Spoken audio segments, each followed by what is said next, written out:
بسم الله الرحمن الرحيم. معاكم دكتورة هبة طلاب عبد المعطي، أخصائي الأطفال وحديث الولادة. وحشتوني قوي قوي قوي من الفيديو اللي فات. احنا عاملين مشاهدات حلوة جدا الحمد لله رب العالمين، واصلين الفيديو الأخراني واصل معانا 10,000 فيو، يمكن أكتر. فشجعوني أكتر، بطلب منكم تشجعوني أكتر، تشيروا وتعملوا لايكات وكومنتس وكده علشان نوصل لأكبر عدد من الأمهات. في حاجه بتتقالي يا دكتوره انت بتقولي ادويه، انت بتقولي العلاج، طب وبعدين، طب احنا هنشتغل ازاي؟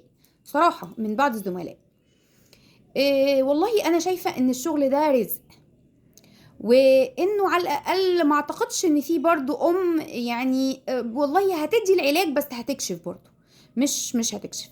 انا عايزه الام بس يبقى عندها خبره او تعرف تتصرف، بس على ما تروح لدكتورها الصبح، او على النهارده يوم جمعه او خميس بالليل فمزنوقه فهتروح فين. انا عايزه الحكايه دي بس تبقى مظبطه معاكم، تمام؟ هنتكلم النهارده عشان ما اطولش عليكم في الفيديو. هنتكلم النهارده عن مرض مهم قوي، او عارض مهم قوي، وبيحصل في الاطفال، وبتبقى الام جايه لي مذعوره وخايفه من شكل العارض ومش عارفه ده ايه، اللي هو حاجه اسمها سترايدر، او بنقول عليها كروب، او بنقول عليها الطفل بيبقى عنده كحه اسمها نباح الكلب. او لو سمعتها مرة، لو أنا طفلي كحها مرة، أو لو بالنسبة لدكاترة الأطفال لو سمعتها مرة واحدة بس، هي خلاص لزقت هنا، ما ملهاش زي، ملهاش شبيه. الكحة دي اللي هي كحة نباح الكلب. طيب كحة نباح الكلب، اعمل ايه يا دكتوره؟ الواد مش قادر ياخد نفسه، صحي من النوم كده ما كانش فيه اي حاجه، صحي من النوم بيشحر الصوت ده، طب اعمل ايه؟ تجري طبعا الام على الدكتور. مفيش دكتور، طب مفيش دكتور اعمل ايه؟ هعمل جلسات. اهم شيء في الموضوع حاجات اسمها جلسات ادرينالين. بعمل جلسة فيها 1 سنتي ادرينالين، زائد 1 سنتي بالماكورت، زائد 2 سنتي محلول ملح. بعمل جلسة، حسيت ان الولد ما فقش، بعمل جلستين كمان بينهم ربع ساعة ولكنهم ملح خالي، ملح فاضي مفيهوش اي حاجة. الولد ان شاء الله هيروق. وهدي دكسة، بندي دكس عضل سنتي لكل 10 كيلو، على حسب طبعا انت طفلك وزنه كام، فوق 10 تحت 10 انت بتزودي، بس هو سنتي لكل 10 كيلو عضل. تمام، يبقى انا كده انقذتك من الحوار بسرعه. طيب والله يا دكتوره بقى، لا انا جايلك اكشف في العياده، واحنا يوم النهارده فيه كشوفات ومش الدنيا مش زنقه قوي، فانت حضرتك هتكشفي وتديلي العلاج. تمام، حلو قوي. هنكشف. لو اكتشفنا، الدكتور طبعا اللي بيكتشف، انا مش عايزه اخرف ونقول كلام هبهزرد كده، وكلام اي حد ممكن ياخده ويتصرف فيه. لا، انا الدكتور اللي هيشخص السترايدر صح، او هيشخص الكروب صح. فيا ريت نروح لدكتور. انا اديتك الخلاصه ان احنا ممكن نعمل ايه الجلسات، ممكن ندي امبول ايه على ما اروح لدكتور، بس انا محتاجه دكتور. محتاجة دكتور. طبعا الدكتور بيشوف على حسب الحرارة، على حسب بعض الأعراض التانية، هو بيبتدي يحكم ده فيروس ولا ده بكتيريا، وهل محتاج انتي بايوتيك ولا محتاج انتي فيرال، ولا محتاج بس تدي حاجة للأعراض والواد كده كده هيخف لوحده وما قلقش نفسي. دي طبعا اللي هيحددها دكتور الأطفال. زمايلنا بتوع الأطفال طبعا كلهم عارفين ان انا بدي اغلب الحالات بدي انتي بايوتكس، حاجة اورال، وبدي معاه حاجة كورتيكوستيرويدز، ولكن بدوز خفيفة. عندي طبعا بريدزول، بريدزول حلو قوي، جرعته من 1 ل 2 ملي جرام لكل كيلو جرام بير داي. طيب يعني يا دكتورة ابني لو وزنه 10 كيلو هياخد 10 سنتي، من 10 سنتي ل 20 سنتي، موزعين على مدار اليوم بمعدل كل 8 ساعات جرعة. طيب يعني لو هو 10 كيلو هناخد مثلا وليكن نقول 3.5 سنتي كل 8 ساعات لمدة 5 أيام ووقف. مش هكتر عن ال5 أيام. 5 أيام بالنسبة لي أقصى حاجة في الكورتيكوستيرويد، عشان ما ادخلش في قصة ان الدوز علت فعايزة اسحبها بالتدريج، لا، عشان اما اقطمها مرة واحدة ما يحصلش حاجة للبيبي. طيب بالنسبه لي كده ده الكورتيكوستيرويد، وادي الانتي بايوتكس.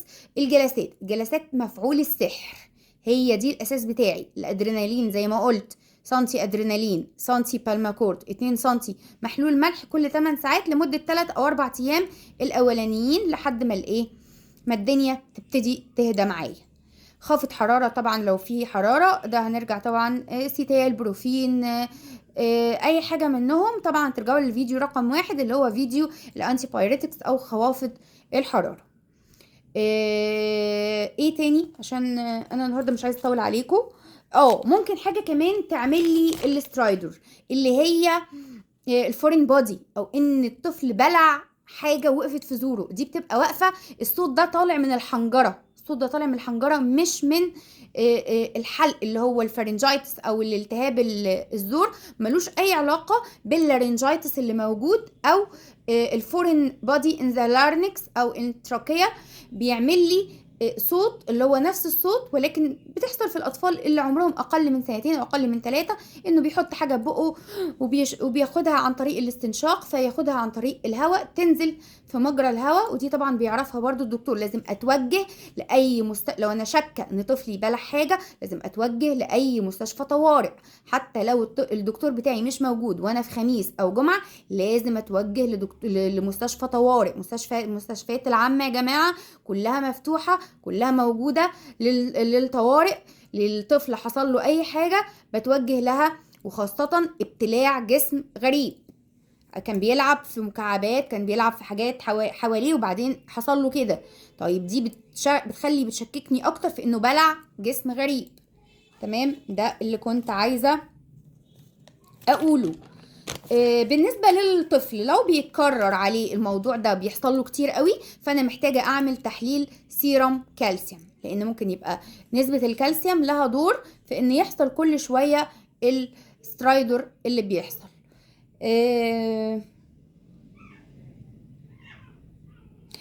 في نقطة كمان مهمة جدا واخر نقطة هنتكلم فيها، ان جلسات الفاركولين العادية اللي بتتعمل للشست او بتتعمل للصدر بتسوء حالة الاسترايدر. يعني الطفل اللي عنده سترايدر او الطفل اللي عنده كروب او عنده كحة نباح الكلب، لو خد جلسات فاركولين العادية هيسوء حالته، هتسوء زوره هيقفل اكتر، الصوت هيبقى اصعب.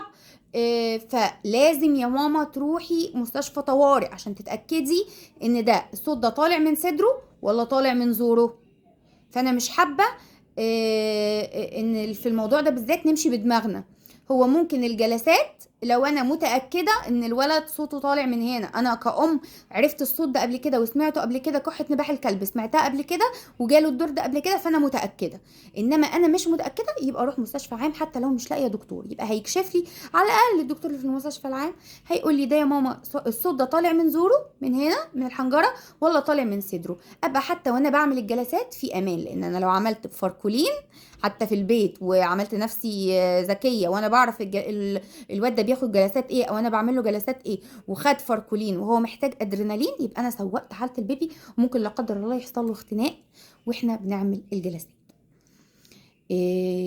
حابه اشكركم على دعمكم، حابه اشكركم على كل الكلام الحلو اللي بيوصلني في المسجات او على الواتس او عن طريق الماسنجر او عن طريق الكومنتس في الفيسبوك.